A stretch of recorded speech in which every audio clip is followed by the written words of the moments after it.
for being here today. While you will be hearing shortly from three members of our team who immediately entered the Covenant building on March 27th, from three members of our team, very important work being done by all of Nashville's public safety components. Immediately entered. To begin today, Chief Drake has some initial thoughts about that response. Chief John Drake. Thank you, Don. Good afternoon. Last Monday was a day that we all hoped we would never see anywhere, and especially here in Nashville.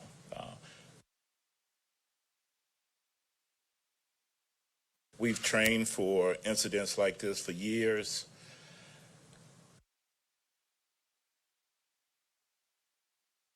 With the thoughts that if it ever happened, we would not hesitate, we would go in and we would do whatever was needed for the safety of those involved. The call Monday literally impacted hundreds of members of our police department. You'll hear from just a few today and the commander about their efforts, what they just detail in the day. But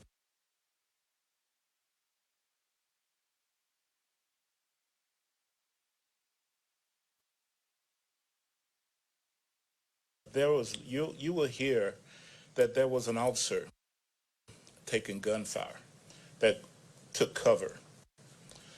You'll hear in the future that this officer also went in and pulled a kid out of this school to safety. We want to make sure that we know that while we're highlighting these officers, there's a lot more that was going on. The first responders that responded, Rex Engelberg, Mike Colazzo, and Sergeant Mathis, did what we were trained to do. They formed together, they got prepared and went right in, knowing that every second, every moment wasted could cost lives. And I'm so incredibly proud of not only them, but other members of our police department as well. I watched video of officers who went into the school, took pulse of the victims, hoping there was life in these people, grabbed these kids and ran out of the school, hoping to save lives. I'm so incredibly grateful for them. We set up a reunification site for kids and for officers to come together to reunite with parents. I had parents at the scene who were telling me things like, hey, I found one of my kids, but I can't find other. And all I could say at that moment was, please go to Woodmont Church and thank you, Woodmont, for reunification. At the same time, I knew there was 3 victims, and I was just praying and hoping the person I was talking to, it wasn't them, because I could see the pain and the hurt that they were dealing with.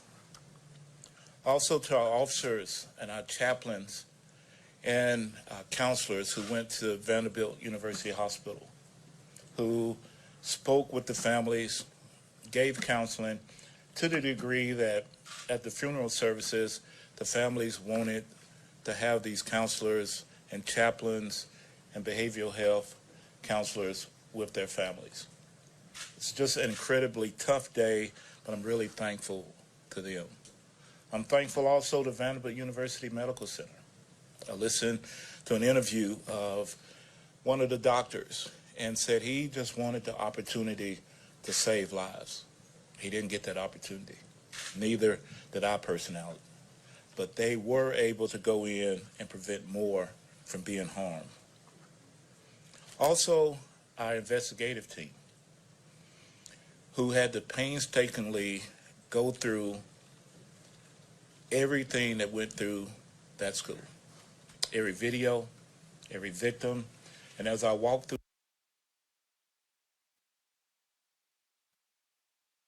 the hallways and seen people in the hallway, and all the things that I saw. They had to go through this hour by hour, day after day, painstakingly going through journals, and this investigation is still ongoing. We'll say thanks to our federal partners as well for coming out and just being just totally engaged with what we had going on.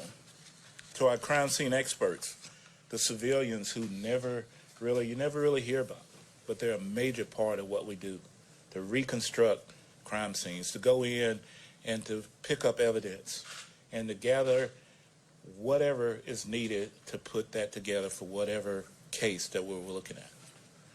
They were there hour after hour as well. I want to give a special thanks to our partners at the fire department and paramedics. In our training, when I first trained years and years and years ago, we were trained to go in, continue going towards the threat, stepping over anything, any casualty, whether it's a police officer, victim, until the threat was taken out, and then you go back and extract. But now we have medical personnel that wear ballistic helmets, ballistic vests, that can go in when we go in and extract people, hoping that we can do this in a manner that we can save lives.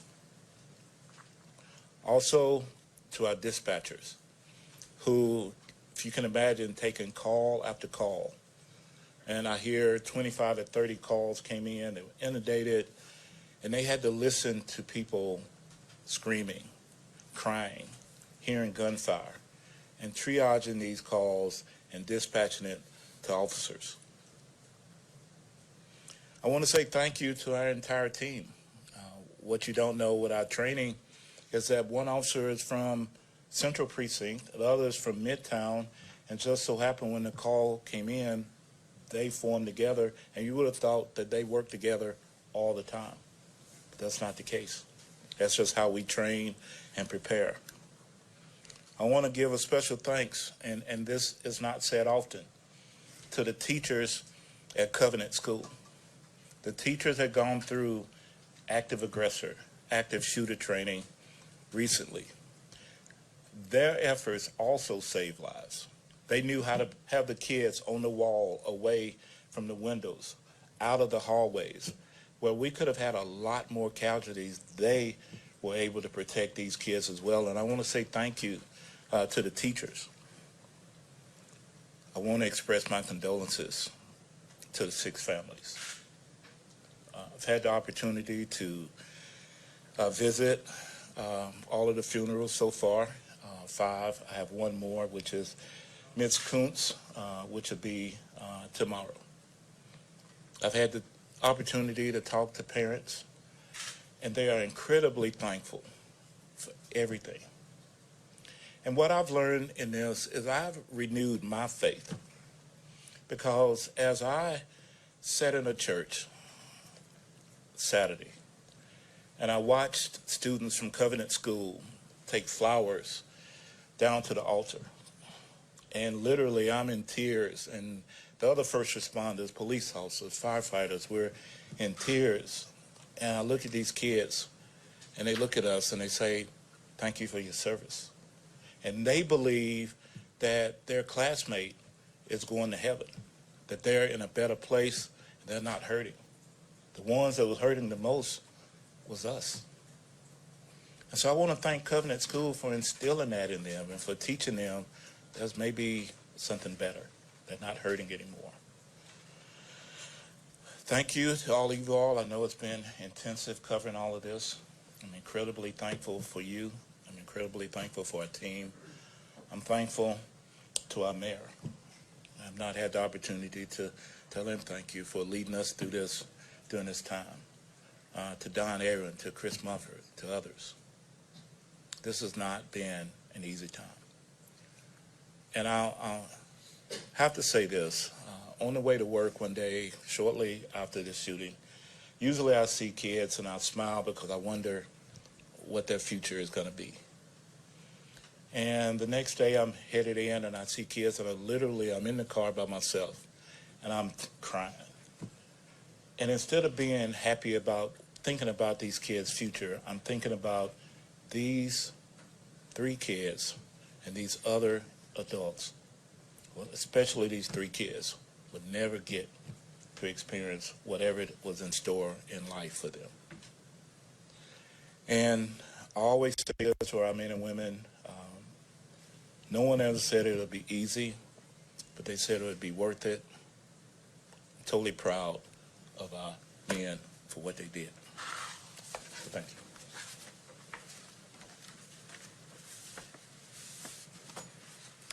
Commander Dayton Wheeler oversees operations of the Midtown Hills Precinct, the precinct in which the Covenant campus is located.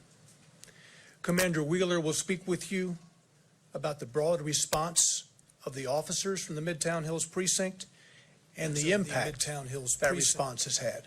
Commander Dayton Wheeler.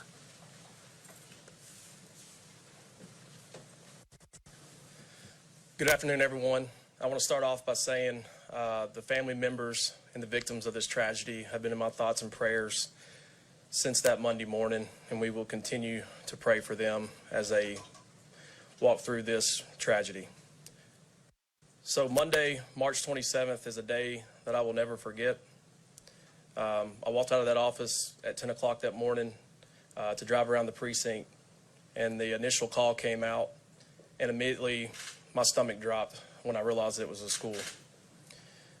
When we arrived on scene, officers were beginning to form what we call our entry and contact teams.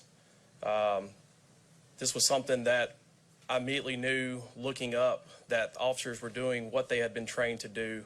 As we arrived on scene, there was no stimulus that was driving us. However, we were going into the school in multiple different entrances to begin our search for the shooter.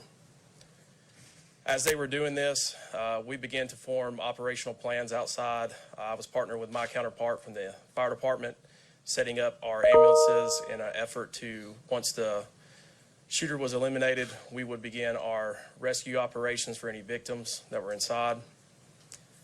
At that time, we began to receive gunfire from a second floor window as officers were inside searching for that individual. Once that individual was neutralized, operations began with our rescue task force operations, as Chief Drake already alluded. This is part of our training that we go through on an annual basis, where we, and along with our fire department personnel, go in and begin setting up rescue corridors so that we can move any type of victims or anyone that needs medical care out from the school and out to our medical professionals to get them to the hospitals. I want to also say I'm very, very proud of the men and women of Midtown Hills Precinct. Majority of our 80-tail personnel that are work patrol responded on this date, along with our community field intelligence team and numerous of other divisions and precincts throughout Davidson County. I will tell you, from witnessing these individuals and several other officers entering into the school, it reminded me of a scripture that said, who shall I send? And it says, send me.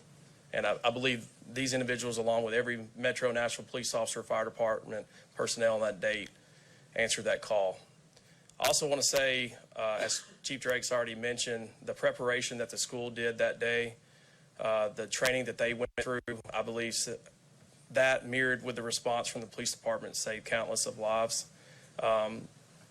I was able to speak to one of the administrators as they were coming out, and she was able to help relay information to teachers and staff members that were still inside, which is a huge help with coordinating communication. There's a long road ahead of us. One of the biggest things that Chief Drake's pushed here is wellness, for not only for our officers, but we know there's going to be a long road for the victims that are involved as well. But on that date, all I can say is that just very, very proud, very appreciative of the training that we've received. And like I've told many, many people before, you would have never known that Rex wasn't part of the team that went in that date. It was a seamless effort going into the school and doing what they've been trained to do. So from everything from the reunification site, so once you have an incident like that, my primary responsibility was to start setting up staging locations, reunification site, media staging site, because when something like that occurs, there's hundreds of officers that are answering the call to come there. So I just want to say thank you to all the other command staff personnel that responded on that day and assisted with that call for service. But that's a general overview of the response, and I really want to just pass it on to the officers so they can give you a detailed synopsis on what they did that day.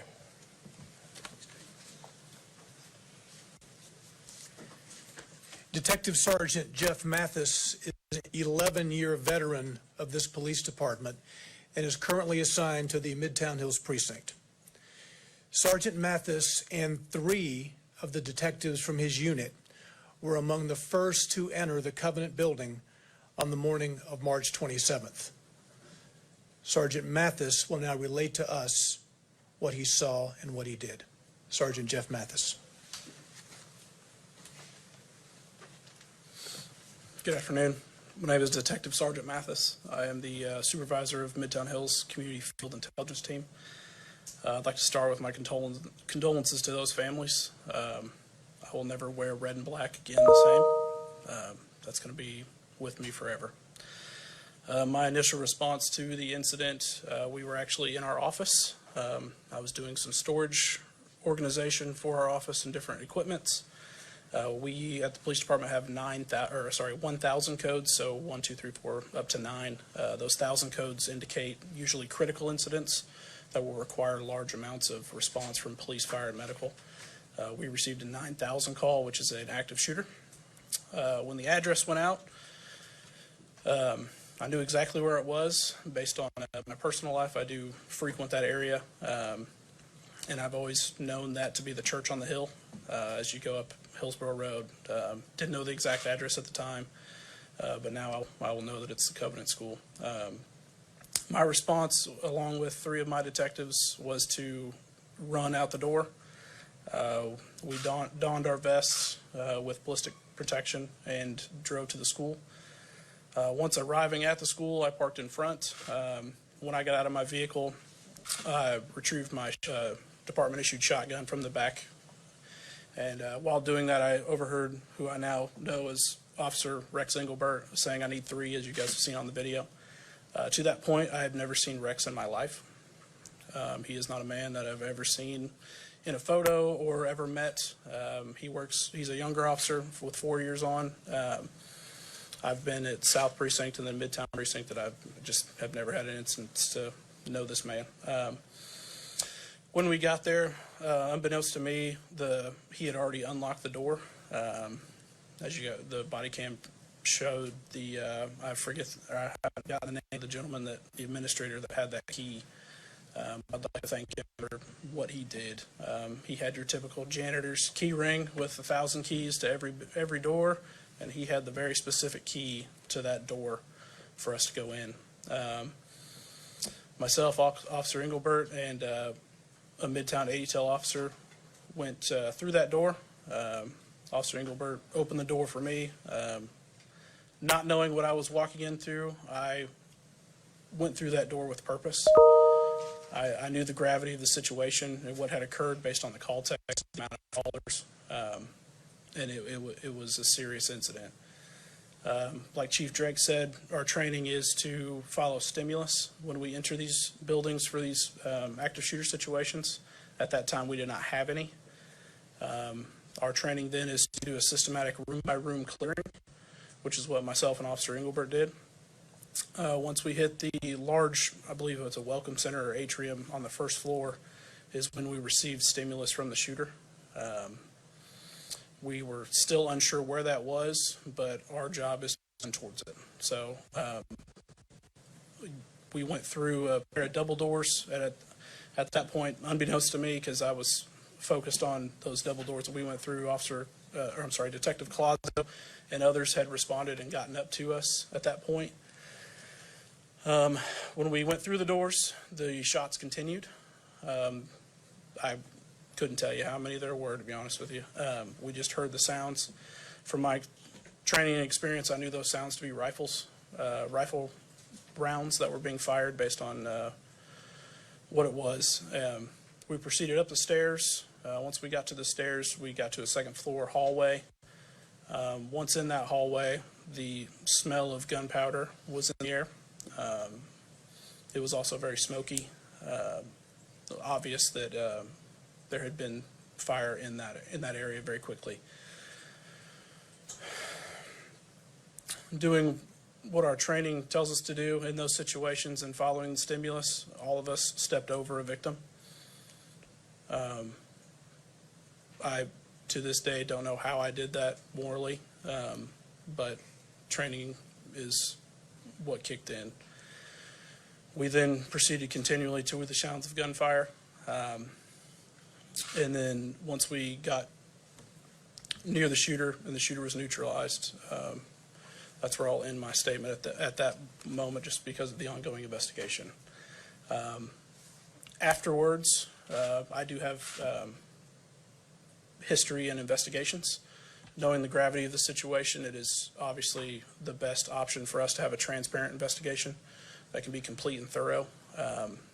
You can see in the video, I believe I said secondaries and security is what I said.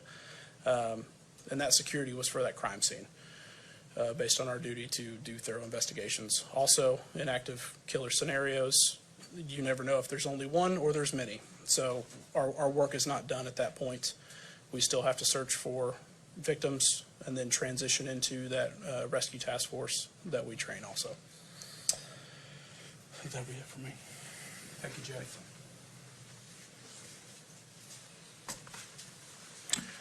Officer Rex Engelbert is a 4-year veteran of this police department.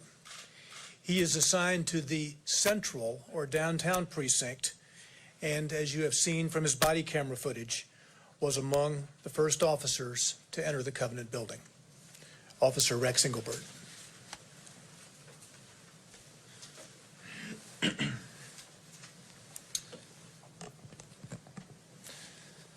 I was working in a regular duty capacity that day.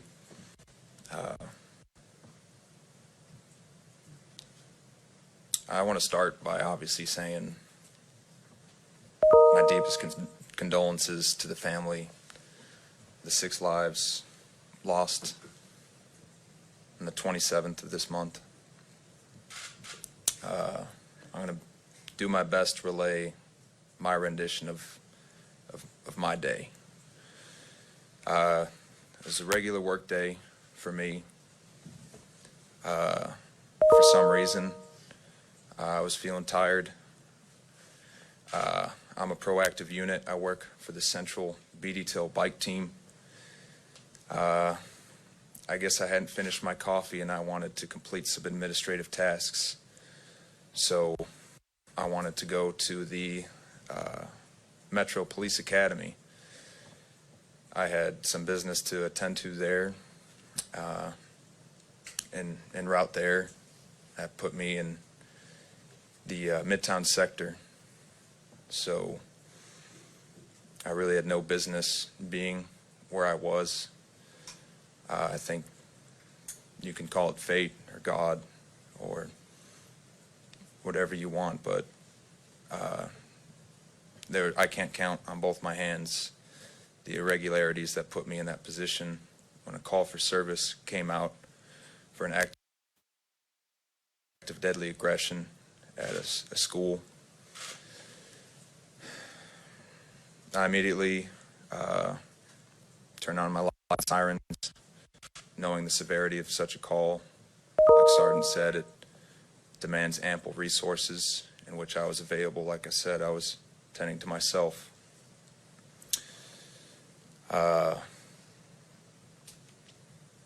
I've been to, I don't know how many false active deadly aggression calls. Something told me it was time to really get to this one. I treat them all the same, but I was driving as safely as I could get my body there. Told me it was time to, I don't know the area. I needed to put it in GPS. When I arrived, I don't know the layout of the school. Luckily, due to the bravery of 2 staff members, they stayed on scene. They didn't run, and they gave me concise, clear information for me to use to help anyone in danger. Gentleman gave me, like he said, the exact key I needed to enter the building. It was readily apparent I was going to be the one to make entry, and I've been given my training. I know my role, and I made entry with the personnel I had, and luckily I had some. I saw there were patrol units, and I asked for people to join me as I had a key. I was unaware there were any other access points other than the one I had. As the sergeant said, I did not have stimulus at the time. I was intently listening, so we cleared the hallway we had, room by room, until we made it into the lobby. Like I said, I don't work with anyone that was there that day, so we had to use plain speak to understand each other's roles, what we had to do. When I did hear stimulus, I couldn't get to it fast enough. I just looked for the nearest staircase I could find, because I could tell it was above my head. Eventually, following the guidance of other officers, I luckily deployed my rifle. Kept walking towards the gun, the sound of gunfire. There was, like Sergeant said, some smoke in the air. It was very similar to the training we receive, the stress inoculus that our training academy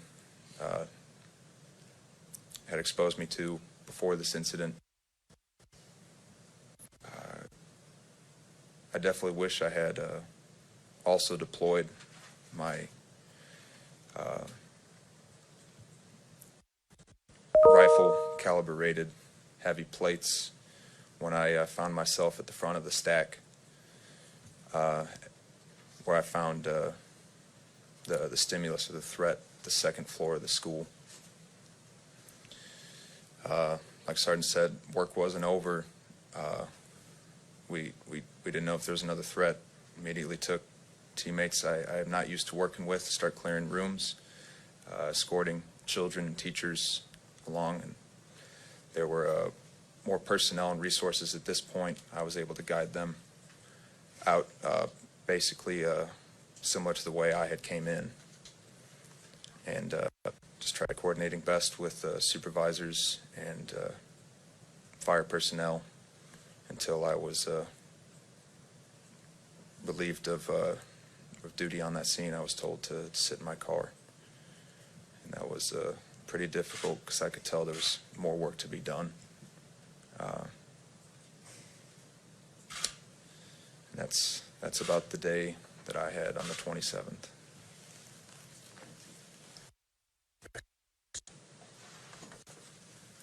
Detective Mike Colazzo is a 9-year veteran of this police department, and he is assigned to the same unit as Sergeant Mathis. In fact, he works for Sergeant Mathis. Sergeant Mathis is his supervisor. Detective Mike Colazzo.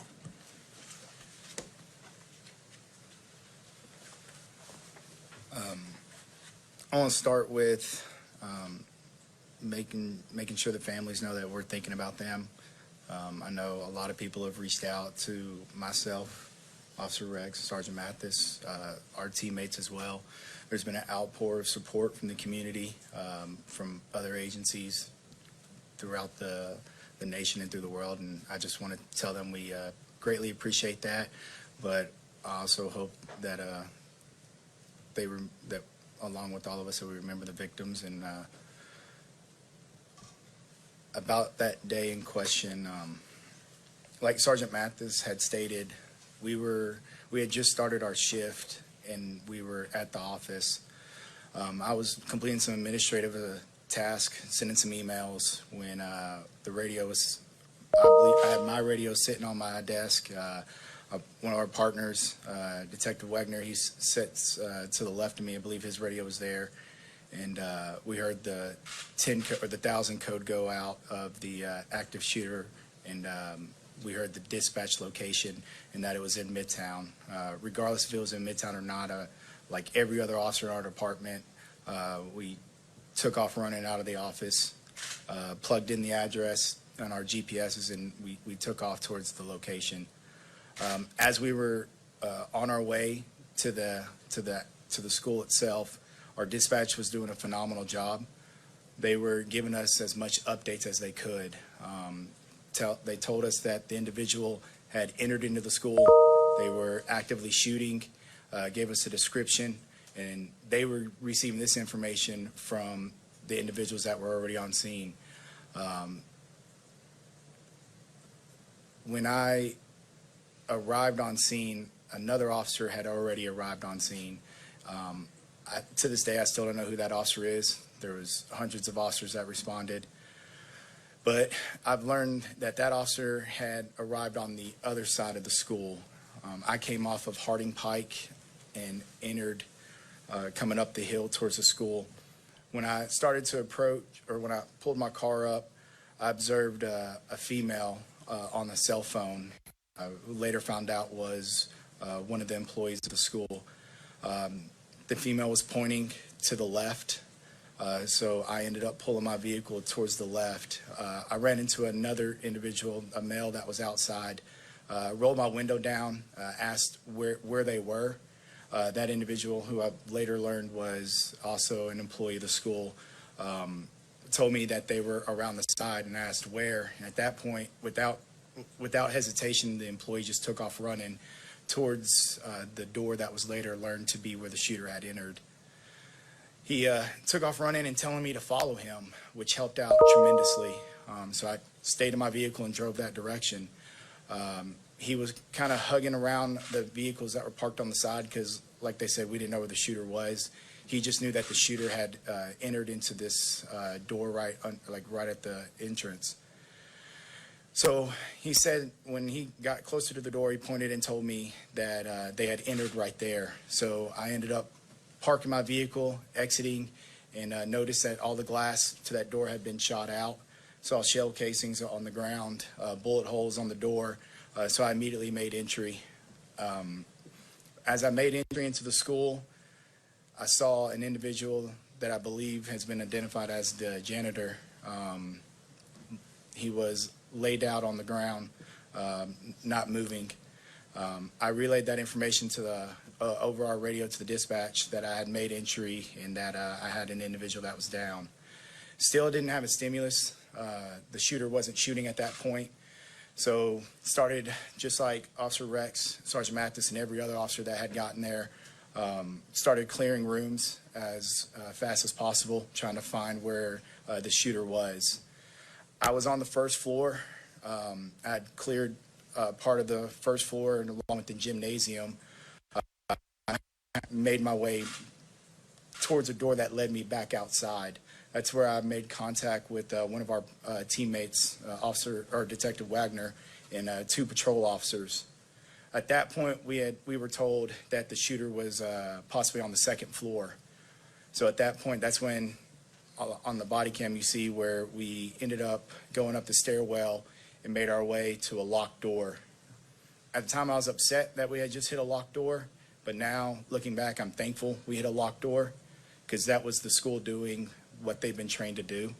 The door was locked, so knowing we didn't have a way of getting in, and hearing on the radio that Officer Rex and Sergeant Mathis had a team and that they were making entry, the decision was made that we'd push back out and link back with try to link up with those officers that were making entry on another side. We ended up cutting through the gymnasium that, like I said, we had already previously had gone through. By that point, Detective Plesey had linked up with us along with Detective Cagle, who both were on the same team. When we came in the hallway, that's when you could see down the hallway Sergeant Mathis was standing watching a hallway, and later learned Officer Rex and some others had gone to the right and were clearing rooms. We ran down that hallway because knowing that they were already ahead of us, it was believed those rooms had been cleared. So we linked up with Sergeant Mathis. I told Sergeant Mathis we were with him, and then we continued systematically clearing the rooms that we came upon. At some point around that time frame is when we started hearing the first shots. Once we started hearing the first shots, that's when everything kind of kicked into overdrive for us. We had gone up the stairwell, made our way down the hallway. That's when I ran into that second victim, laid on the ground. We had to push past the victim because we continued to hear more shots being fired. Like Sergeant Mathis stated, it was very distinctive. You could clear as day tell that there were rifle rounds being fired. We came upon a T intersection. Sergeant Mathis was on one side and I was on the other side. We didn't know if the shooter was to the left or the right. Smoke was everywhere. The fire alarm was going off. It was somewhere right around that point we heard another shot, and so it told us that the shooter was to our right. That's when I made the call and yelled that the shooter was right, and we pushed right and continued down that hallway. Officer Rex had caught up to us.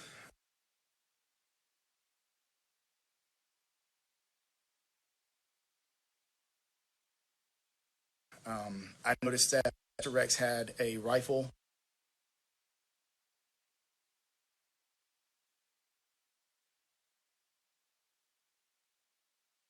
with a LPVO on it, not knowing where the shooter was in the distance that we would possibly encounter with the shooter.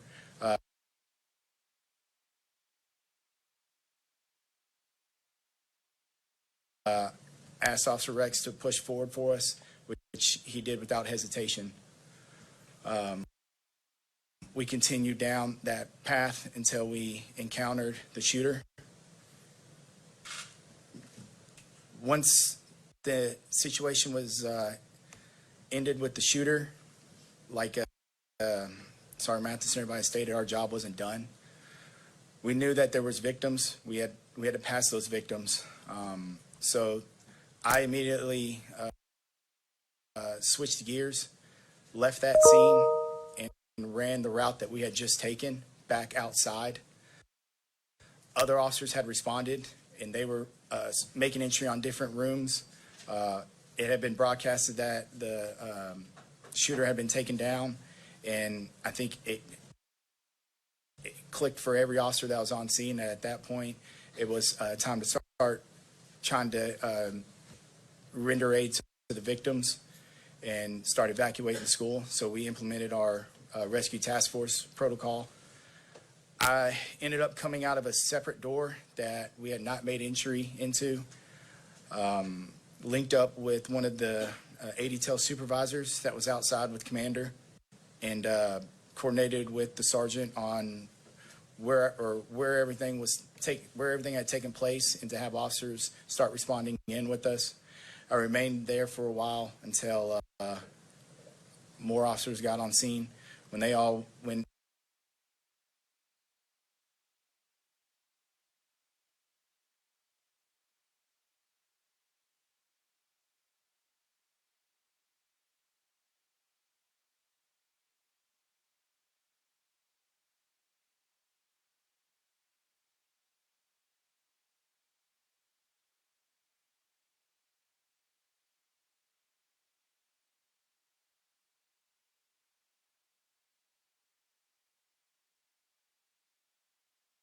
When I felt like enough officers were on scene,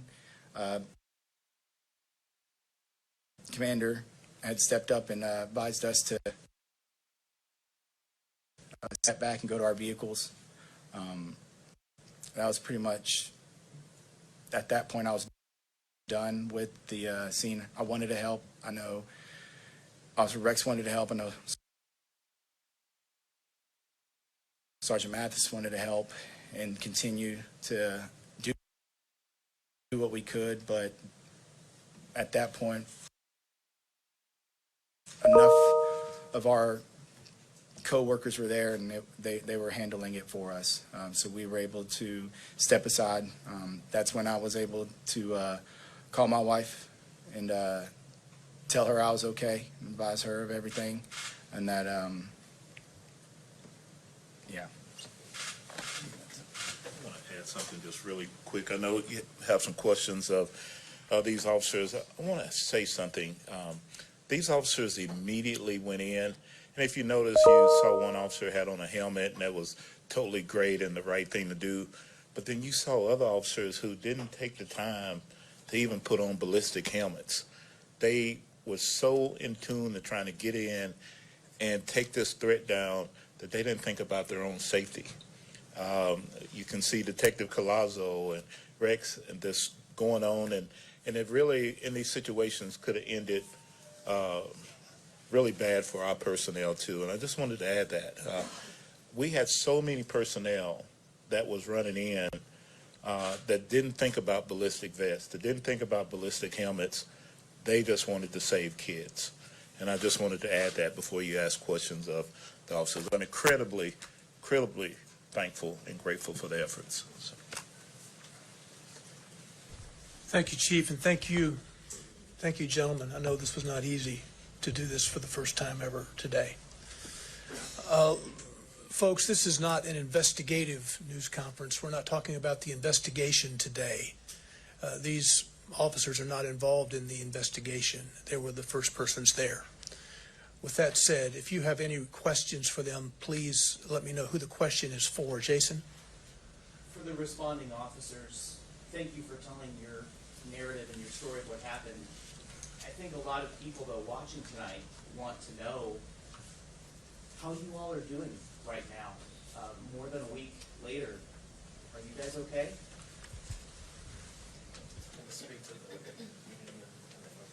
Okay.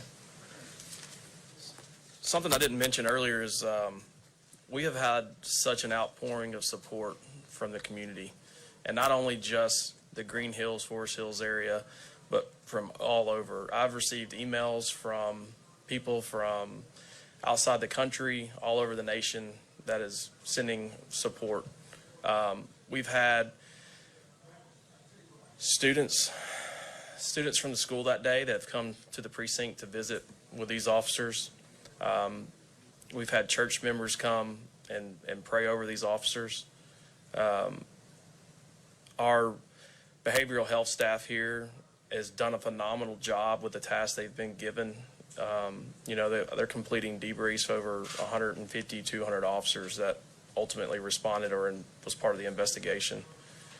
Part of my role is to make sure the members of my precinct are taken care of, continue to stay on top of them and communicate. I know each one of them has a support system at home and at work. So I just wanted to add that the community as a whole has been tremendous through this entire ordeal. And I'll let them speak on anything else. Do one of you want to come up and just...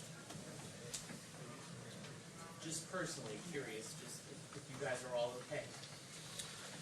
Yeah, we've had multiple conversations with each other. For the situation, I think everyone is doing well. There's obviously been loss of sleep. Children hugged more than normal. Me personally, I dropped my kid off that morning just like I normally would at daycare. And one of the best things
So